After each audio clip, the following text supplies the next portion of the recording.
and welcome to Inside Edition, where we discuss national, regional and international issues in depth.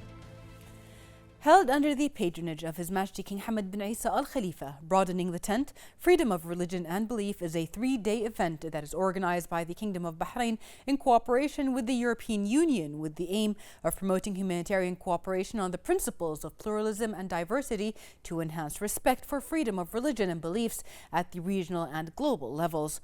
Leading policy and decision makers in Bahrain, the European Union and representatives of civil societies took part in this conference, which aims at establishing the foundations of an organized dialogue to deepen the common understanding of freedom of religions and belief. To know more about that, we are pleased to have had this interview with the head of the European Union delegation to Bahrain, residing in Riyadh, Ambassador Patrick Simonet, right after this.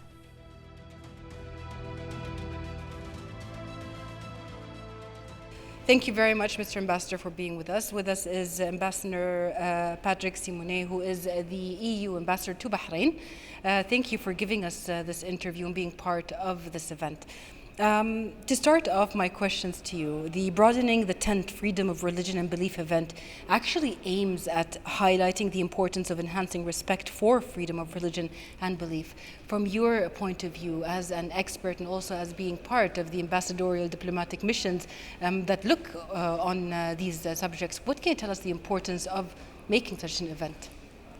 Thank you so much for the invitation. It's a pleasure. I think it has been a great pleasure for all of us from Europe to attend this almost 3 days conference on freedom of religion and belief. It was very important for us to cooperate with the Kingdom of Bahrain on this issue, because we are very much appreciative of the Bahrain being a role model on issues of peaceful coexistence, on issues of freedom of religion and belief. I mean, we know the history of the Kingdom of Bahrain, and we very much like it, and for us that was really a way to engage on a topic which is important for you and important for us. You know that freedom of religion and belief is one of the key pillars also of our, let's say, human rights approach framework. It is, we think, a concept that is very much also at risk globally. Because of what's happening in the world, I mean, and you can well imagine that in this situation, I mean, communities may have a reflex, you know, to look inward and to let's say stay with other people like them. So I think it was very important at this particular moment in time, jointly with the Kingdom of Bahrain, to pass a message of peaceful coexistence between people of different religion, different creed, and again, what better place than the Kingdom of Bahrain to do that? And I think it's also a very good milestone in our recent history of cooperation in the Kingdom of Bahrain. Absolutely. When we talk about this event and other events, but specifically the reasons behind events like this, we can see that the interesting parties or the parties partaking are big institutions, governance institutions, such as the government of the Kingdom of Bahrain itself, as well as the EU. What can you tell us about the discussions, the conversations, and how important they are between these two parties in order to further strengthen human rights, and also, like the subject of the event is the freedom of belief and religion? Look, I hope we have put together very good and eminent experts and policy makers and decision makers on both sides. It was very important to do that with a mix of representatives from government institutions, international institutions, independent experts, academics, so on and so forth. So I think we have managed, and thanks to the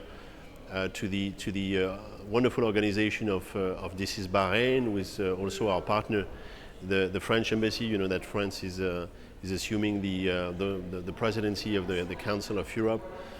All that under the auspices of His Majesty the King. So I think we had a really full, let's say, setup, which I think has brought the best on both sides to discuss this topic. I think what I feel very strongly is that in our cooperation as Europe with the Kingdom of Bahrain, it's very important to increase, but but drastically the exchanges between us, cultural exchanges, opportunities to understand better each other. So mutual and everything which can help to build a stronger mutual understanding.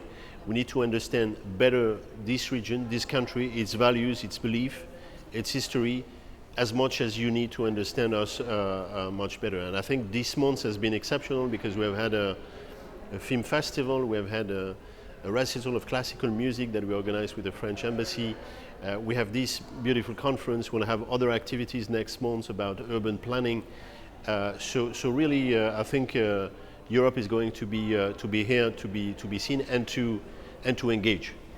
Very comprehensive targets. Now, how do you value Bahrain's efforts in conveying this civilized message to the world as a pioneering model, as you have already mentioned, in the field not only of human rights but in the freedom of beliefs? I think I mean, I'm not an expert on this topic, and that's why we needed, let's say, much better experts than some of us. So, and again, I think we're very much challenged intellectually. Yes. But what I understand, my common sense interpretation of freedom of religion and belief, and the importance of its agenda, it's as much internal than external. So it is take Europe. It's for us, as I was saying. I mean, this is a complex period with very much global instability. We need to be sure that our societies remain cohesive, inclusive, and this important notion, which is part of our European ideal, must continue to prevail. I think it's exactly the same with the Kingdom of Bahrain, with its diverse history, with all its diversity. I think it's and again, the fact that it's under the auspices of the King, of His Majesty the King, shows how important it is in terms of societal project. But it's also very important to promote those values outside the Europe and outside the Kingdom. And I think the conclusion of the Abraham Accords for us is a perfect illustration, is testament to the importance of Bahrain also promoting that concept in the regional context. So. Look, Europe has been very supportive of the conclusion of the Abraham Accords. We consider it's an important contribution to regional stability. It creates hope that peace in the wider Middle East can maybe prevail at some stage. So yes, it's all those different exception of the concept of freedom of religion or belief, peaceful coexistence that we very much. And we trust our cooperation with the Kingdom of Bahrain. So we're very proud to be going in this direction with the Kingdom. Your Excellency, as an ambassador and in showcasing the diplomatic work of the EU, of course, as part of your mission, not just freedoms of relief and human rights come into it, but a lot of legislation as well. These legislations are important, and that's why we saw during the event there were a lot of sessions that took part to exchange these expertise from European Union, as you've said, academics and decision makers and Bahrain. How important is it to always see these legislations, review them, adapt to them and so on, from your point of view? Look, I think the experts were very, especially on our side, the European experts, were very clear about the challenges that we have in terms of the coexistence of different religions in Europe. So I think it was really trying to put all those things on the table and say, look, this is the way, for example, Europe is trying to address those issues. We don't pretend that it's the only way or or the perfect way. Bahrain has some great experiences. Also, the famous declaration of the King. I mean, many initiatives, many approaches, and it's just a matter of trying to get something out of a comparison of different approaches. But again, for us, you refer to the wider context of our cooperation. I think for me, what is important in our relation with the Kingdom is that our relations must be based on mutual respect, and I think it applies perfectly there. We are not here to teach and to teach lessons to anyone here, and we have a discussion among equals on an equal footing. It is a relationship which must be based on common interest, and we have so many. And I think two of the main interests that we have at heart is regional stability and security, and the kingdom, as I mentioned the Abraham Accords, but there are many other ways that the kingdom is contributing to regional stability. Your neighborhood is our neighborhood, so we are in a way neighbors ourselves. So we have a common interest in this common neighborhood. There's so much also opportunities on trade and investment that we have an interest to develop. But it's also a relationship which is definitely based also on common values. And I think, again, I'm very happy with this conference because it shows that we share in common principle of multilateralism, peaceful coexistence, conflict prevention and those things. So I think in this conference we managed to encapsulate a lot of common interest and values that we have. Well, before we let you go, towards the end now, the conference has ended.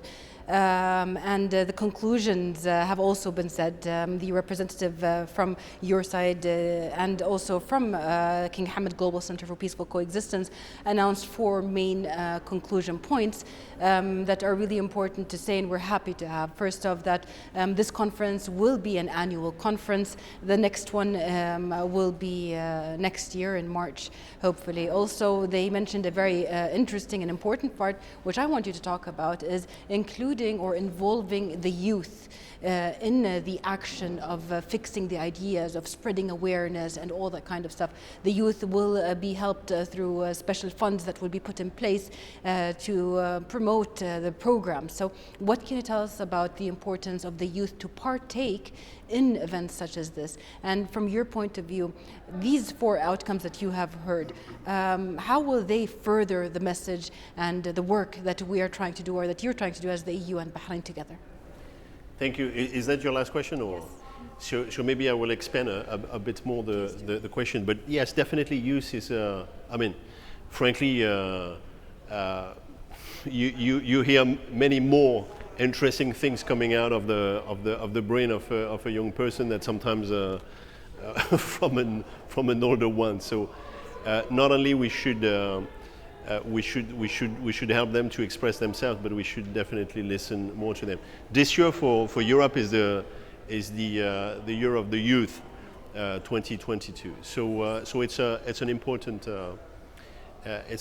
consideration for us. Just give you an example. It's remotely connected to the conference. I mean, some of them were in the conference, but we have organized under the let's say the auspices of the chairman of the Shura Council, a program in Bahrain, which is called Young Pioneers, and it has been really to